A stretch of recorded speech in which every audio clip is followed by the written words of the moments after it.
The structure is clearly Chalukyan, and the Conjeevaram pagodas and the seven pagodas were also constructed by the rulers of the Chalukyan dynasty when they held sway over those parts. The rock-cut temple at Ellora, also called Mount Kailasa, was also their work, and it speaks volumes for the great religious zeal and piety of these noble sovereigns who adorn this ancient line of kings, and yet today the student of South Indian history knows hardly anything about them. The temple of Sri Parvati is a very small one at present, but it is reported that the original image was stolen or mutilated, and its place has also been changed. The principal Amun shrine is occupied by a goddess called Brahmaramba, in whose name a big feast is held in the month of Chitrai, when bloody sacrifices are also offered. This is clearly an image of Kali, and this shrine stands apart and is shut up after some time in the night, even when other shrines are open. Evidently, the image was set up some time after the temple had come into the hands of the Pashupagiri Mut. Perhaps the image which had remained outside the temple was set up in the place of Sri Parvati when the image of the latter had been lost. Anyhow, the worship of this Brahmaramba is not to be confounded with the principal worship of the shrine itself. The temple tree is a fig tree, and it must be a very ancient one. It towers far above the tallest tower, and at its base it measures more than 55 feet. Under its shade are seated sannyasins and yogis, and a good picture of this was photographed by our artist. The tree on the right-hand side of the principal picture is the fig tree we have mentioned above. Such an old tree we have not seen anywhere else. There is one liberty allowed in this temple and other temples in this district, namely the right of free worship allowed to every caste Hindu, a right which we dare say as obtaining at one time everywhere in the south, as it is still today in the north. And we had then the satisfaction of worshipping God with our own hands at our own leisure, and our abhisheka and archana were performed with the accompaniment of devara and Tirvachaga hymns. One was necessarily to attain to that calm, resigned, and reverent attitude of mind and body, forgetting all self, which is necessary in a worship of this kind, before one can expect to feel any soul elevation. A visit to the Kisna, which cuts through the Nala Malays at this point, and a bath in it, are held very sacred. And this is a pretty stiff job. It is one steep journey. Down and down you go, till at the very bottom lies the perfectly blue and placid waters of Patalaganga or Nilganga. The scene hereabouts can only be matched by the Nerbudda at the Marble Rocks. Our artist has taken 2 or 3 views of the bathing ghat and the winding river. The distance between Petacharuvu and Mount Kailash is about 15 miles, and from Mount Kailash to Patalaganga, Kisna, is about 5 miles. For the greater part, the hills are covered with bamboos and various valuable forest trees, but at the time we went, owing to the drought and other causes, the trees were more or less bare, and the bamboos presented a withered appearance. The forest produce are all enjoyed by the Chenchus, the native inhabitants of these jungles and hills. On the route to Sri Shailam, these Chenchus occupy 3 settlements called Gudems, one near Nagaluti, one near Petacharuvu, one near Sri Shailam. They levy from the pilgrims a kind of poll tax at these different points, at 1 anna per head, and this is said to be in consideration of their protecting the property and person of the pilgrims in these wild regions, and the police inspector himself told us that they are so far remarkable for their honesty. These hillmen do not differ much from other natives of the low country, but they are almost naked except in the peace cloth, langoti, which they wear. One big cloth besides they wear, with which they cover their upper part of the body or lay it loosely over their shoulders.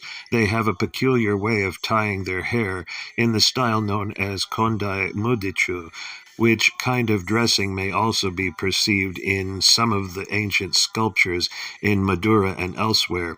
By no means are these savages or aborigines, but they must certainly have belonged to a very ancient and civilized race, but from the circumstance of having been confined to a residence in these hills, had gradually degenerated more or less.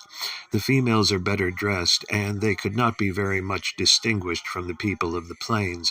As residents of Kurinji, the marriage which usually obtains amongst them is what may be called the Gandharva form. As a Chenchu put it, boys and girls roam about and get acquainted with each other and choose for themselves, and after a time the marriage is published by the inviting and feeding of a few guests, just in the same way as we read of it in Kurinjapatu. Of course, the environments favor them so much, and the people are so few, and the liberty of movement is so great that you cannot but expect such kind of marriages in such a community.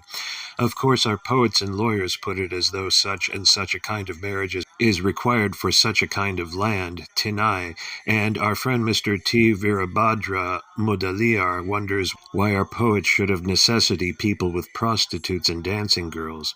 Of course, there is no necessity, but as in their view, Marudam, the land covered with paddy fields, represented the seat of wealth and luxury, and civilized activity and prostitution clearly follow in their wake.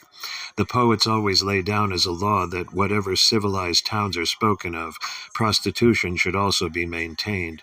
In a sense, this rule appears rigid, but ample scope is given when they usually speak of it. An account of the trip cannot be complete without a special description of the famous spring and temple at Mahanandi, and usually all pilgrims to Sri Shailam pass through Mahanandi on their return. It is about 9 miles from Nandyal, and the temple is situated at the foot of the same range. Our artist has also photographed the beautiful temple with the whole tank. The chief interest lies in the tank, which is a perennial spring, and there are 2 big outlets which carry off with great force the ever-bubbling water. The water is slightly tepid, and it is of remarkable purity and clearness. Light is refracted as in a perfect crystal, and you could see all the colors of the rainbow on the bottom of the tank. The depth is about 5 feet all round, and once you get into it, you are reluctant to get out of it. You can see a pin at the bottom clearly, and however you may dirty the water, it becomes clear in no time. There is not a speck of dirt in the water or at the bottom, and any leaves or other matter that may fall into it are all lifted up and carried out. Visitors marvel, generally failing to account for the clearness and pellucid character of the water, but if one places his eye in level with the surface of the water, he would easily perceive that all over the tank there are streaks rising above the water, as in a tumbler of soda water, and this cannot be anything else than compressed air rising out with the water. Bigger bubbles can also be perceived here and there. The force of the spring and this compressed air both combine together to lift up all dirt and rubbish, and they are carried outside by means of the flowing outlets.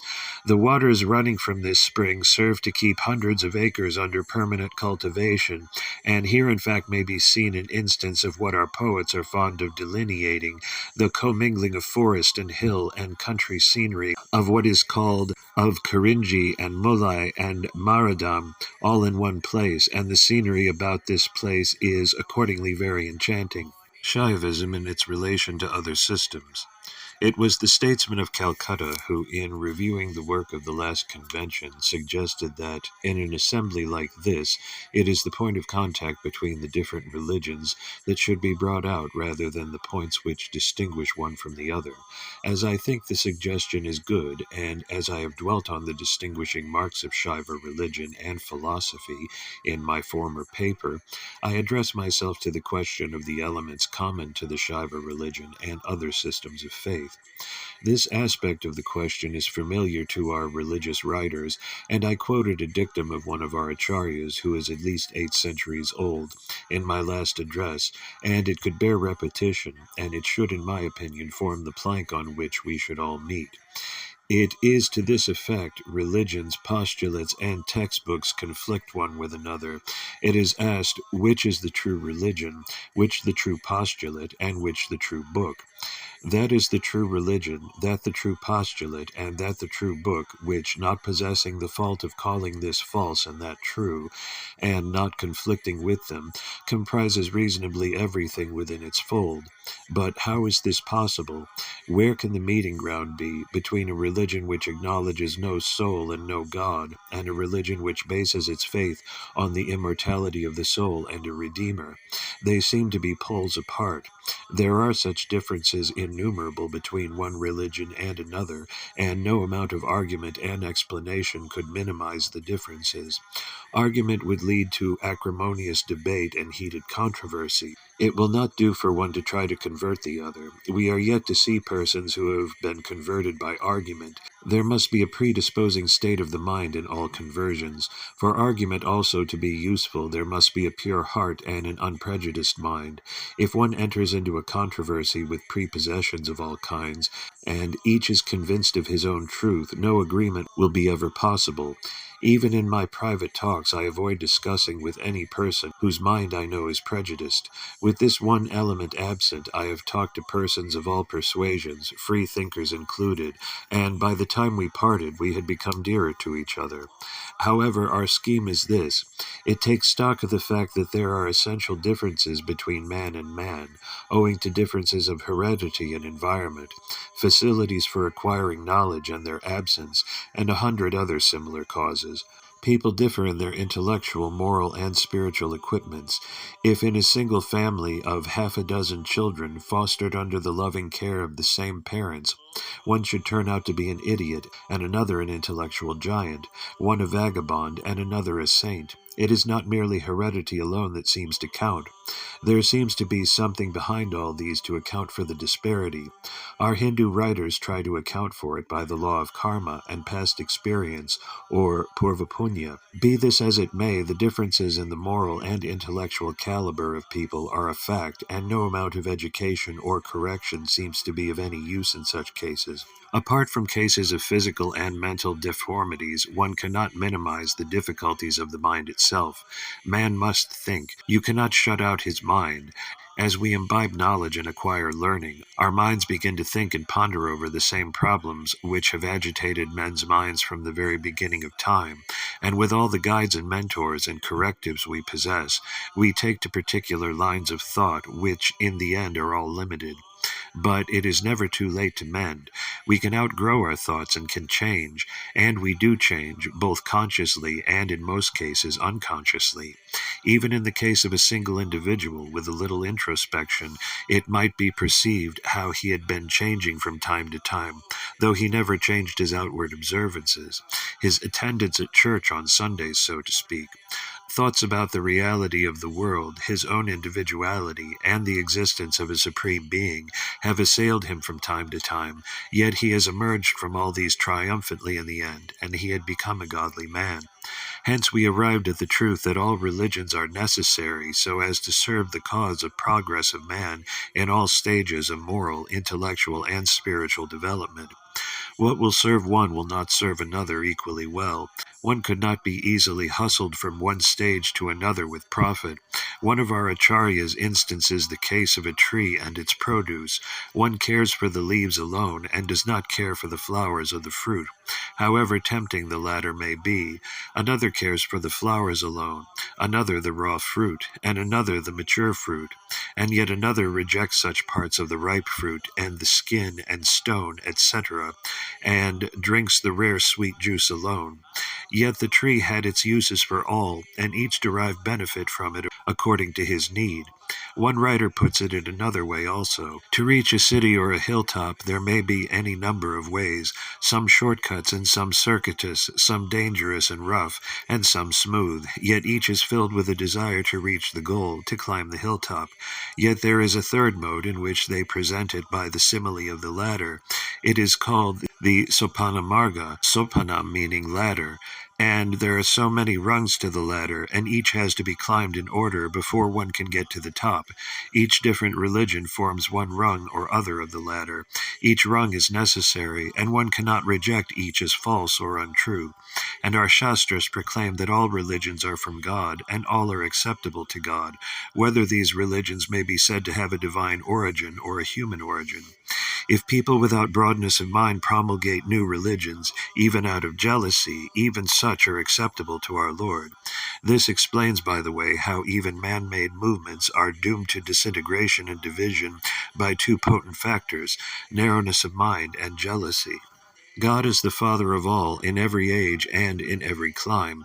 He has not been partial to any one people, nor to any one age, nor to any one country. He has revealed himself at all times, in all countries, and to all races. Nay, in every thinking and loving heart he is revealing himself. If there is truth anywhere, it is God's truth, and as the Reverend G. M. Cobbin puts it, all truth is authoritative and inspired, and all truth is from God. Wherever you find God, there it is our own Lord, the God that is present. So it is the accepted canon of the Shiva religion that its God is the God and Father of all religions, and every religion is acceptable to him, and that no religion should be derided or rejected as false. Of course, it is an essential requisite and condition of all religions that they reveal a desire to reach the goal or to climb to the top, a desire after truth and righteousness, a desire for a higher life. If this condition is fulfilled, it does not matter whether they are theistic or atheistic systems, God-made or man-made. The searcher after truth is sure to proceed onward and onward till he one day reaches the goal. It is in this sense one of our Tamil saints, Saint Apar, who before his conversion was a Jain, says that he never ceased worshipping Shiva any time with water and flowers, water representing purity and sincerity, and flowers love. Having made this preliminary statement, I may now be allowed to compare Shaivism with some only of the world religions of today. Among them, the first that claims our attention is Buddhism. It has two forms, northern and southern. Northern Buddhism, if not in origin, had assumed a Shaivite form in its final shape. The famous Lipika symbol traced in the pages of The Secret Doctrine by Madame Blavatsky is nothing but the Shiva Linga.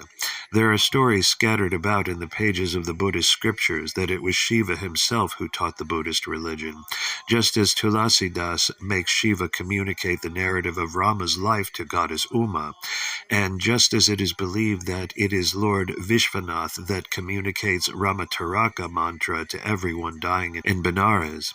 I, however, believe that the southern form, deprived of its more dogmatic teaching of anatma, etc., is the true form, which is of greater value to us.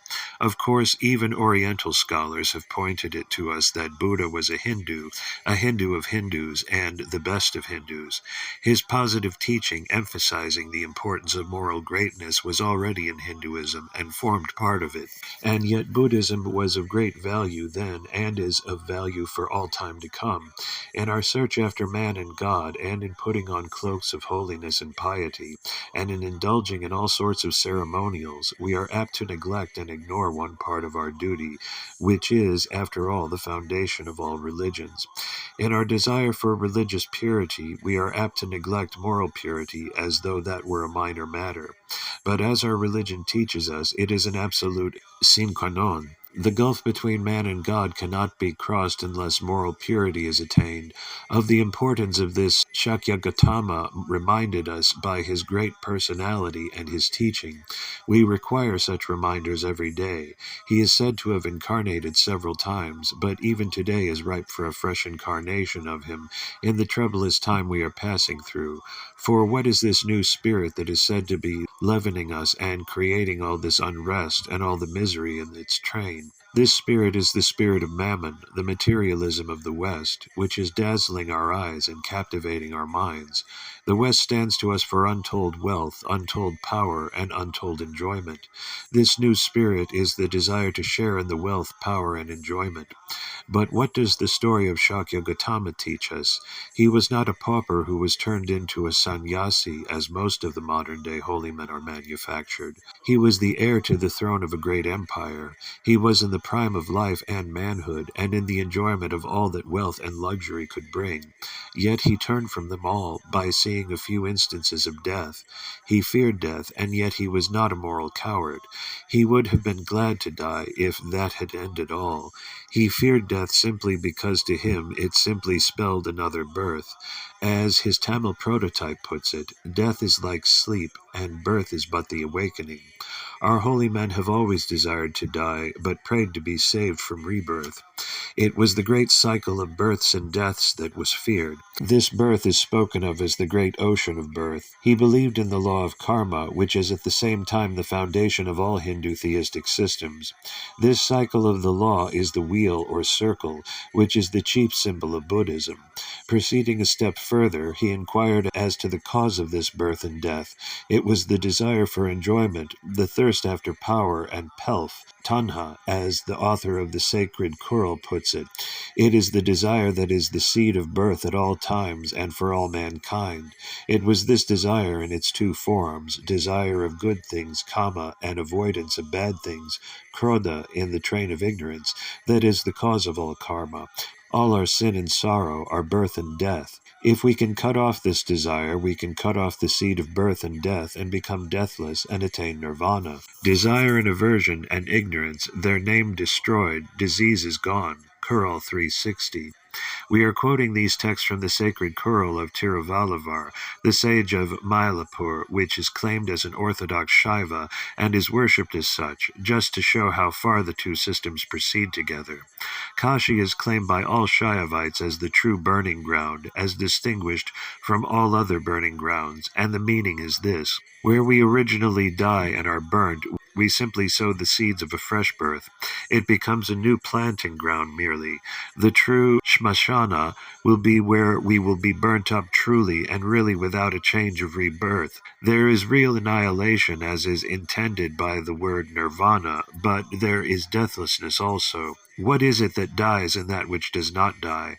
It is man's individuality, the I-ness, the egoism that is formed of karma, the shadow that always dogs his footsteps, the bundle of his desires, passions, and numerous enjoyments, the tree of knowledge of good and evil, and it is this that is annihilated.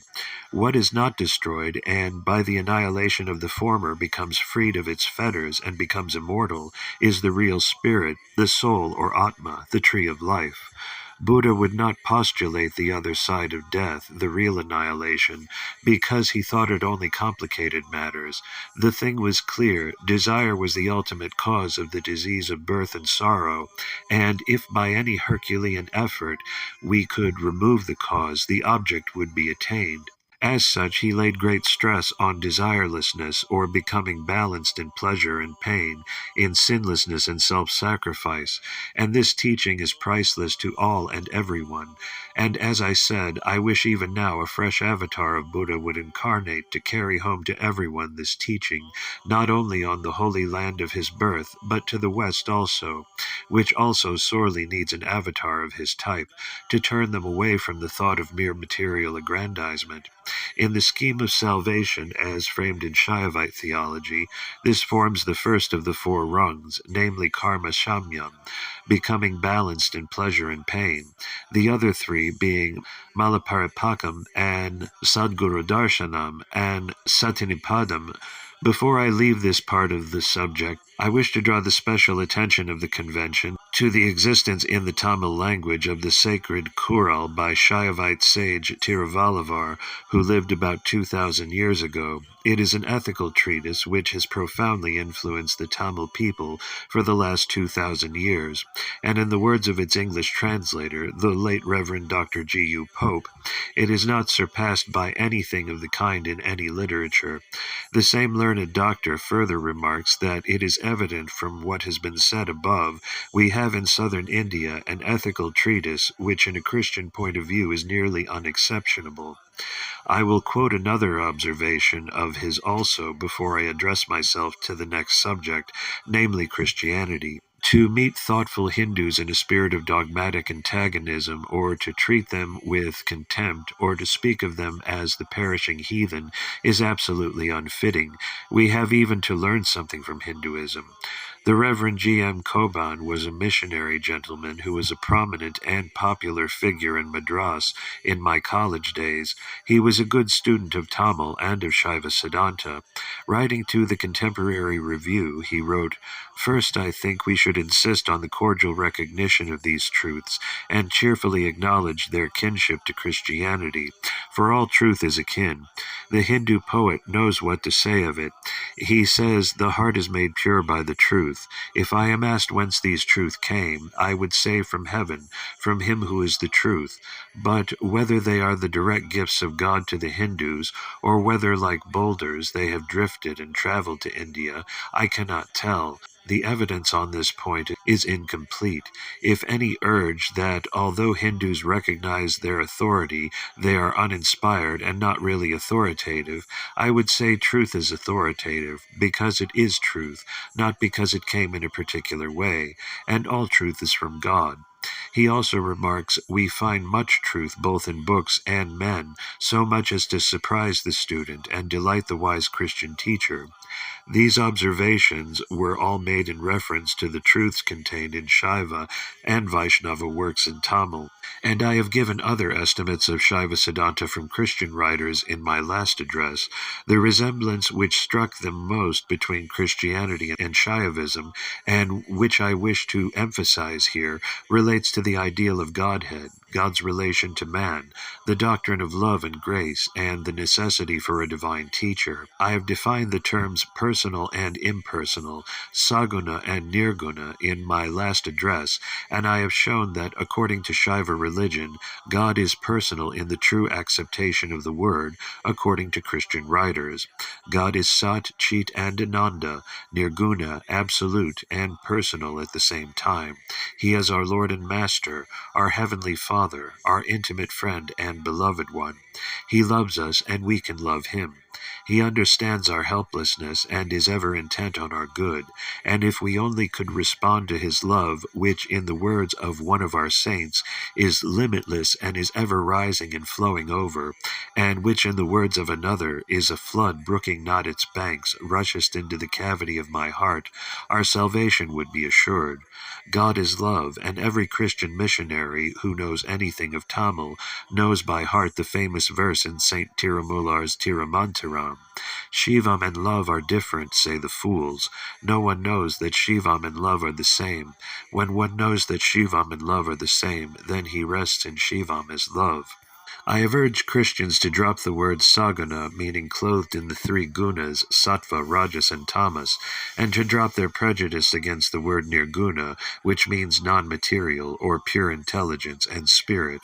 Our idea of God is Satchitananda, symbolized in the form of Somaskanda, Sa Umaskanda, and this is the same as God the Father, God the Mother or Holy Ghost, and God the Son, and I have quoted in some other place the definition of these terms from Bishop Westcott: God as pure being or spirit, God as light that links to him all humanity, and God as love. I have referred to the doctrine of grace as a special feature of Shaiva Siddhanta in my last address, and in this respect also it differs in no respect from that of the Christian doctrine. Christian theologians have fought over the question of desert and grace, and there is a similar divergence in Shaiva Siddhanta schools also. The doctrine of Niratukaruna is well set forth by Shaiva sages also, and all schools recognize that even where you deserve the grace, it is God that helps you to deserve it. Our skanda is Kumaraskanda, son of God, the first teacher and Paramaguru, and I have shown that unless God comes down to us as the Son of Man, our redemption is not possible. Christianity speaks of only one revelation for all time to come, but in the Shaiva Siddhanta God reveals himself as the Son and Guru to each in his own fullness of time. What repels most Christians in Hinduism is its idealism and pantheism, but in the manner in which Advaita is defined by the Shaivite school, and hence called Suddha Advaita Siddhanta, the doctrine is without any reproach. Thou art not aught in the universe, naught is there save thou, God. Who can know thee, is our postulate. We distinguish clearly between the plane of God, the plane of man, and the plane of the universe, just in the same way as Professor Henry Drummond does, and we postulate a unity at the same time. God is all and not all is one of our axioms. Even in regard to the doctrine of atonement, there is considerable agreement. We equally say with Christians that where we can do his will, atoning ourselves with God, then he takes upon himself all our burdens, and all our burdens fall off. See Shivajnana Bodham, Sutra 10. As man falls away from God by not doing his will, so the final act of sanctification consists in doing his will, and the moment we do this, we will be reunited to our Father in heaven. I only hope that the day the Christian world realizes the beauty of Shaiva Siddhanta in all its aspects, much of the prejudice against Hinduism will fall off, and we will be united to each other in bonds of fraternal love, as we should be children of the same Father. One learned Jesuit father blessed us after hearing of our idea of Shivam as love, saying, "Yes, this is the truth, and I wish God would give you grace to preach it." In the scheme of practical religion, consisting of Charya, Kriya, Yoga, and Jnana, otherwise called Dashamarga, Satputra Marga, Sahamarga, and Sanmarga, Christianity brings to the foreground Satputra Marga, or the doctrine of fatherhood of God, though, as I have shown elsewhere, it comprises other margas also. In regard to our relation to Mohammedanism, I am only sorry to say that mutual ignorance of each other's truths has kept them from recognition of their closest kinship, much closer in fact than any other Hindu school even.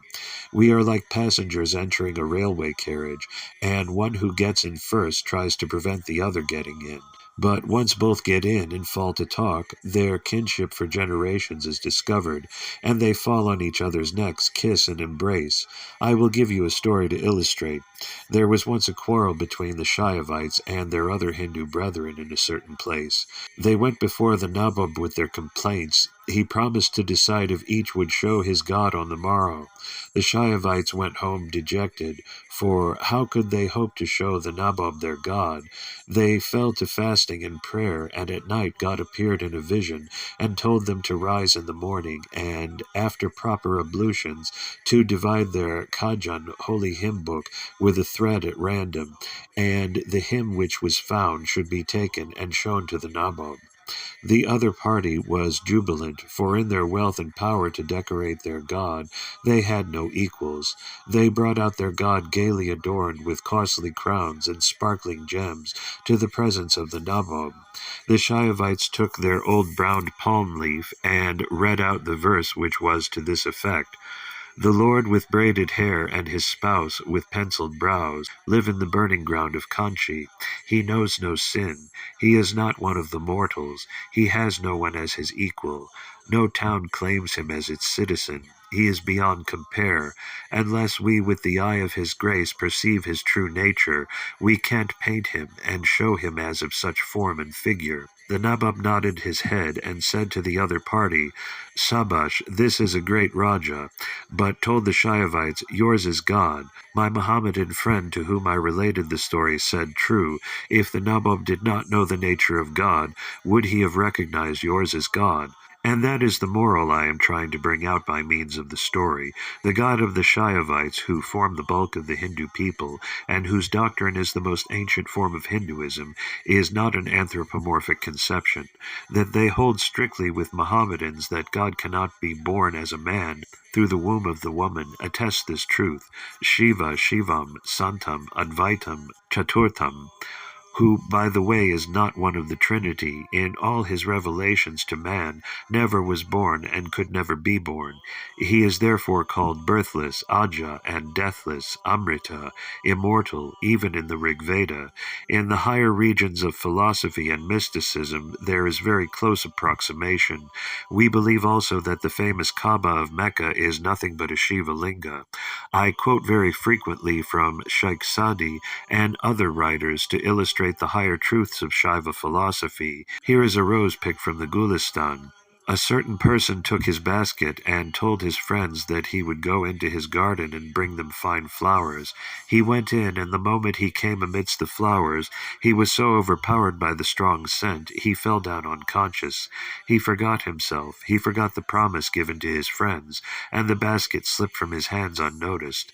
This is the condition of the Jivan Mukta according to Shaiva philosophy. There is joy in heaven and endless bliss, but one will not be conscious he is so enjoying. This is pure Advaita bliss. There is no return from there. No return is the refrain of the Upanishads. One of our sages sings, "We have not heard nor learnt from those who had cast their eyes on thee."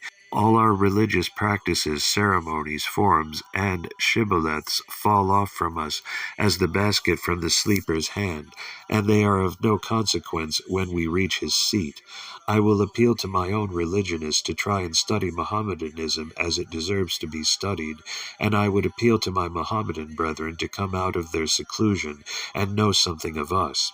For, as I may say with truth with my valued Christian friend, you have even something to learn from Hinduism. In the scheme of practical religion, the popular form of Mohammedanism is Dashamarga, though, as I have shown, the Mohammedan mystics have reached the highest experience of religion. Amongst the Tamil people, Christians address God usually as Pita, Father, and the Mohammedans as Andavan, Lord and Master. Coming now to the Hindu schools, Shaivism includes the school of Ganapatyas, Shaktas, and Vedantins of Shankara's school. So far as the practical religion is concerned, Vedantins and Shaivites are indistinguishable in form, and they follow the Charya Kriya and Yoga paths together. It is only in regard to the doctrinal part they differ. Vedantins interpret Advaitam as Ekam, Abheda, Abhina, but as Manilal Dvivedi in his monism shows, Advaita does not mean all this, but Ananya or Anyonasti, as our acharyas, Sri Nilakantha Shivacharya and Saint Makandar, make it to be. Even the slight difference vanishes. There may be a purpose in emphasizing the oneness of all things by reason of God's immanence as against gross dualism, but still a one-sided picture is always not safe. As regards its relation to Vaishnavism, there is much greater doctrinal harmony between Shaivism and Vaishnavism of Sri Ramanuja's school than between these and Vedantism of Shankara's school. Though in the forms of religion they differ, I presented a copy of my Shivajnana Bodham to the late P. Srinivasa Rao, Judge, City Civil Court, Madras, a prominent Madhva, and when I next met him he said he thought I was an Advaiti, but the reading of my book showed that there was no difference between his philosophy and mine. I am proud to call myself an Advaiti still, but there was a meeting ground possible between my Advaitam and his Dvaitam, whereas there was no union possible between his Dvaitam and what he fancied to be Advaitam. A Sri Vaishnava friend of mine had written a key to my Shivajnana Bodham. However, I am glad to say the leaders on both sides are giving up their narrow prejudices, and in the last Shaiva Siddhanta conference held at Ramnad, we had several Vaishnava friends lecturing on the platform and on Sri Panchaksharam itself. However, the value of Vaishnavism is in emphasizing the importance of Dasha Marga or Bhakti Marga, though Vaishnava saints have belonged to all the four Margas. One of my Calcutta friends told me that Shaivism is not so popular a Bhakti Marga as Vaishnavism, and I spent a whole night in speaking to one who is considered as a great teacher now in Calcutta, in the presence of my friend, and the great man was kind enough to acknowledge his entire agreement with my views. In fact, the foundation of Shaivism is built solely on love. Usually the more exuberant form of Dasha Marga is alone mistaken for Bhakti Marga. The deeper the river, the more silently does it flow. As love grows more and more, it grows silent. Outward manifestation is only in the lower stages. There is the deep-seated love of heart to heart, the secret of which no one outside could know. With Hindus, it is only to strangers that open words of welcome and salutation are extended. To close and intimate friends, if they are offered, they are regarded as insult. So it is, one of our saints says, how he could even raise his hands in praise when his heart was full, and as in whatever act he did, he recognized God's fullness. The two and only two means of sanctification, according to Shaivism, are karma samya, or self-sacrifice, dedication, or shivarpanam, and undying love to God. See Sutras 10 and 11 of Shivajnana Bodham. As I have shown in the scheme of the four Margas, it is not in Dasha Marga alone that there is bhakti, but karma, bhakti, and jnana grow deeper and higher as we ascend from Dasha Marga through Satpura Marga and Saha Marga to Sanmarga. We love a child, we deck it with precious jewels and costly clothes. The child does not want them, it can hardly distinguish between a piece of glass and a diamond, but yet our acts mark our love. The same love induces a Christian to build the most costly churches with the richest ornamentation. The London correspondent of the Hindu of Madras once gave us an idea as to what amount of money is spent in Europe in decorating the churches with flowers during Easter and Christmas. Even the most iconoclastic Mohammedans have spent millions in marble, gems, and richest brocades in ornamenting their places of worship. If this be the mark of bhakti or love, the thousands of Shaivite temples from Mount Himavat to Cape Comorin and beyond, 100 times more than that of any other faith, attest the bhakti side of Shaivism. The number of canonized saints is given in the Agastya Bhakta Vilasa and Upamanya Bhakta Vilasa in Sanskrit, corresponding to the Parya Purana in Tamil, is more than 63, whereas the list of canonized Vaishnava saints, Alvars, contains only 18. The outpourings of love of the Shaivite saints comprise 12 collections, the chief of which are called Devaram, or Garland of God, and Tirvachagam, or the Holy Utterance, the latter of which has been translated into excellent English by Rev. Dr. G. U. Pope. Says he, these remarkable poems are full of a simple fervor, which Tamil people find absolutely irresistible, and hence with Shaivas they quite take the place occupied among Christians by the Book of Psalms. These collections are several times larger than the similar collections among Tamil Vaishnavas. However, I hope I have succeeded in showing that Shaivism is in harmony with each and every one of the living faiths of the world, and I pray to Lord Shiva, the source of all power, all light, and all love, to speed the work of this convention. Praise be to Mikandar Deva.